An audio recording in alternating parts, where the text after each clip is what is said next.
मैं अभिनय, आप सबका अभिनय में इस पे स्वागत करता हूं। उम्मीद करता हूं कि आप अच्छे होंगे और मैं भी अच्छा होने की कोशिश में लगा हुआ हूं, क्योंकि मैंने अपने जीवन में कठिन दौर को भी जिया है, साधारण जीवन को भी जिया है और एक चीज जीवन से सीखी है, तमाम अच्छी कल्पनाएं करके, कि एक उदास वर्तमान उस काल्पनिक जीवन से बहुत बेहतर है। हम जिस हाल में हैं, जिस चाल में हैं, जिस ढाल में हैं, हमें उससे गुजरना है। और हर एक चीज जीवन में, कभी आप ऊपर जाएंगे, कभी आप नीचे आएंगे लाइफ में, लेकिन अगर आप ऊपर जाके नीचे आते हैं तो भी जिंदगी आपको बहुत कुछ सिखाएगी।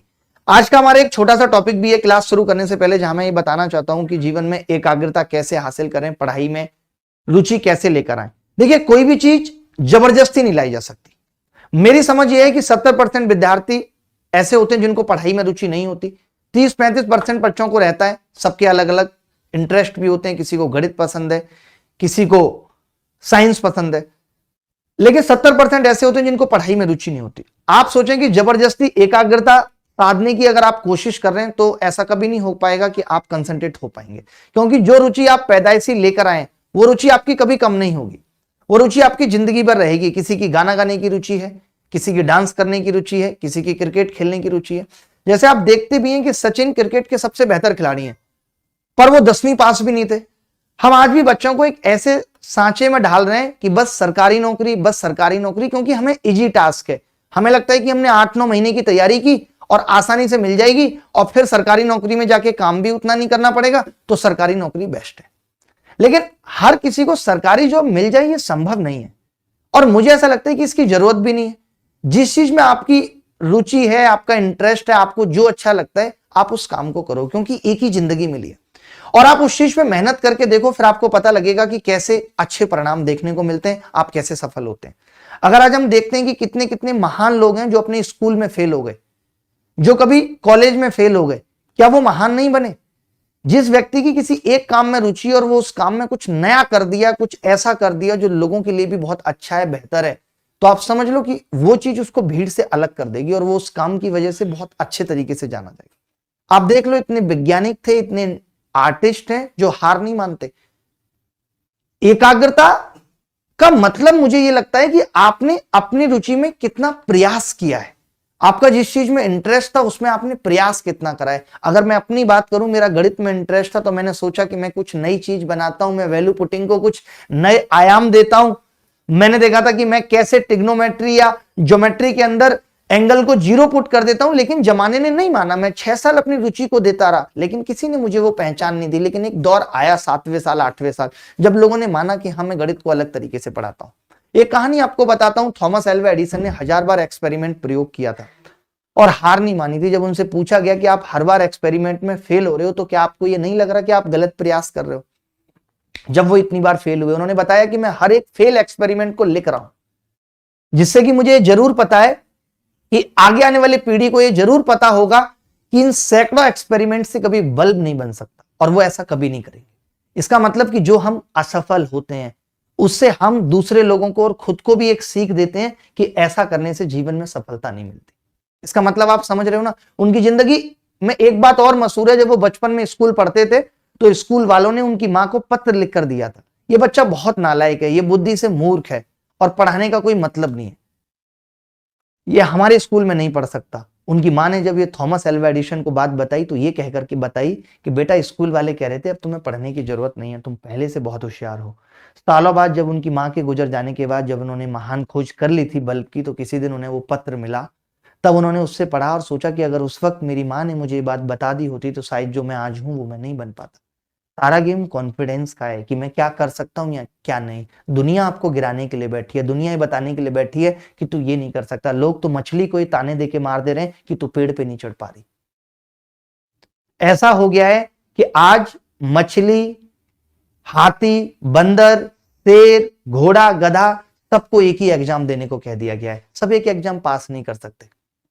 अगर पेड़ पे जल्दी चढ़ने की बात आएगी तो मछली चढ़ना तो दूर, कम देर में चढ़ना तो दूर, वो तो चढ़ ही नहीं पाएगी, लेकिन बंदर तुरंत चढ़ जाएगा। सबका अपना अपना अलग इंटरेस्ट है, सबके अपने अपने अलग हथियार हैं, सबका अपना अपना अलग काम करने का तरीका है, सबका अपना अलग अलग इंटरेस्ट है।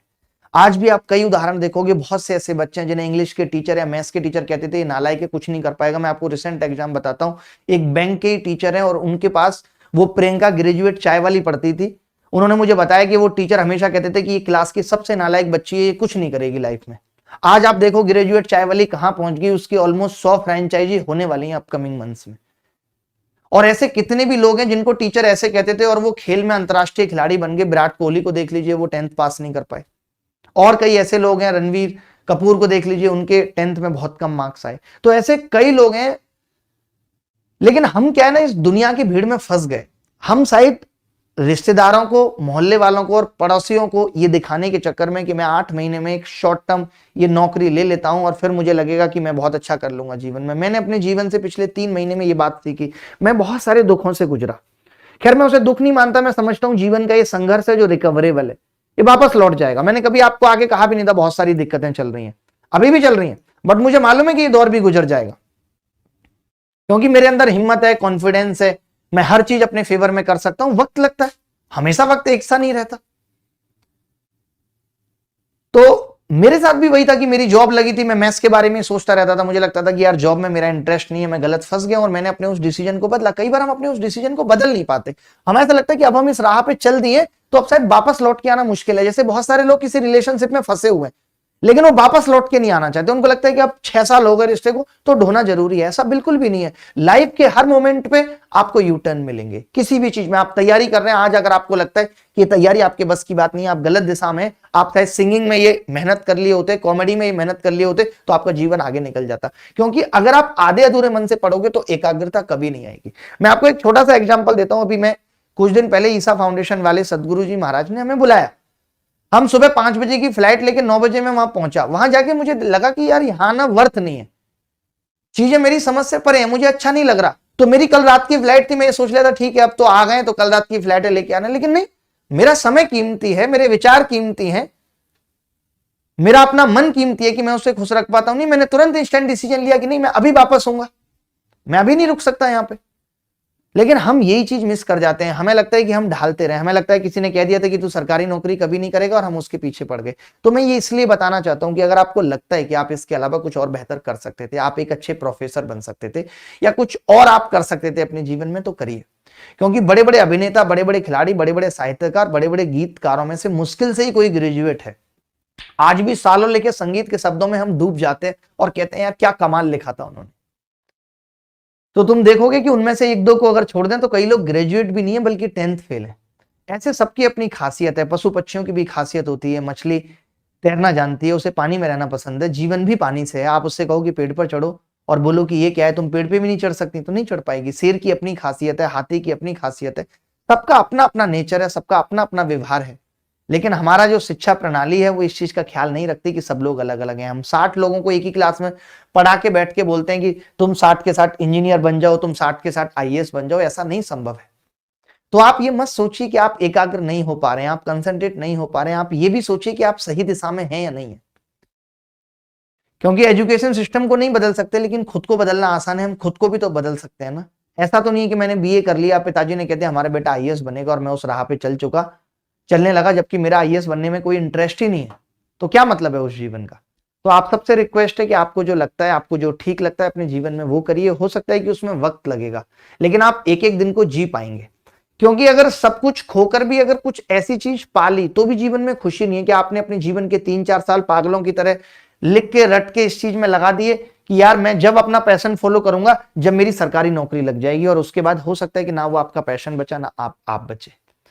क्योंकि इतना तो क्लियर है कि सारा गेम ना पैसे का है ना नौकरी का है, किसी भी चीज का नहीं है। जो खुश है वो अकाउंट में पड़े 8,000 से भी खुश है। सारा कुछ रिलेवेंसी का है। जब तक हम गलत फहमियों में जी रहे हैं कि सब कुछ अच्छा है तो ठीक है, जिस दिन सच्चाई खुली तो ये कड़वा सच है कि जीना मुश्किल हो जाएगा।